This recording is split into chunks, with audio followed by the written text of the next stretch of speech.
Nous savons du reste que tout coopère pour le bien de ceux qui aiment Dieu, de ceux qui sont appelés selon son projet.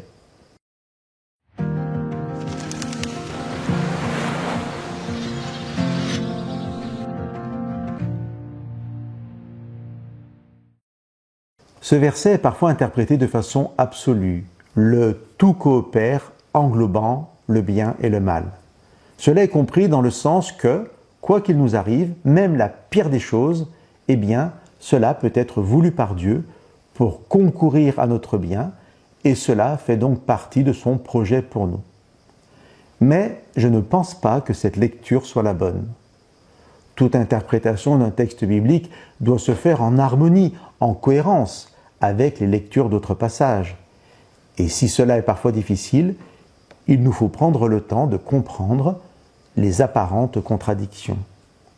Dans la lettre de Jacques, au chapitre 1 et au verset 13, nous pouvons lire que personne, lorsqu'il est mis à l'épreuve, ne dise « c'est Dieu qui me met à l'épreuve ».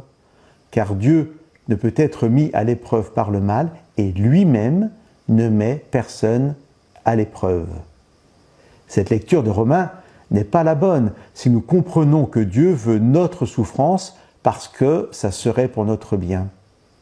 Le verset de Romains 8, « Nous savons du reste que tout coopère pour le bien de ceux qui aiment Dieu, de ceux qui sont appelés selon son projet », me rappelle deux aspects essentiels de ma vie liés à ce que Paul écrit avant.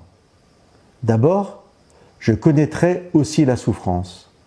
Je suis homme ou femme comme chacun, dans un monde de souffrance où la création entière, et nous pouvons comprendre les hommes, les animaux, la nature tout entière, donc où la création tout entière souffre et dépérit, et je ne serai donc pas épargné par la souffrance. Ensuite, les versets qui précèdent me rappellent que l'Esprit de Dieu sonde les profondeurs de mon cœur. Je crois que nous pouvons dire de ce fait que ma souffrance est aussi la souffrance de Dieu. Tout comme Jésus est venu vivre parmi nous et que sa vie a été solidaire de la nôtre, qu'il a connu la faim, la soif, qu'il a pleuré, crié à Dieu dans la prière, tout comme le Fils de Dieu a été solidaire, l'Esprit de Dieu l'est aussi. Je crois à la solidarité de Dieu dans les épreuves que je peux traverser. Chers amis, la Bible n'est ni un livre de recettes, ni une méthode à appliquer pour un mieux-être. Elle est révélation pour notre salut, explication du passé, du présent et de demain. Elle est, par la révélation de Jésus-Christ et la puissance de l'Esprit, source de paix et d'espérance.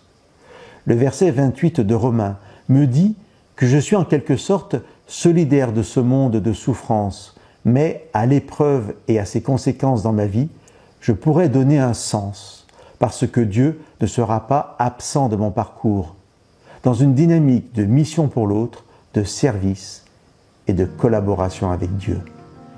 Que Dieu vous bénisse.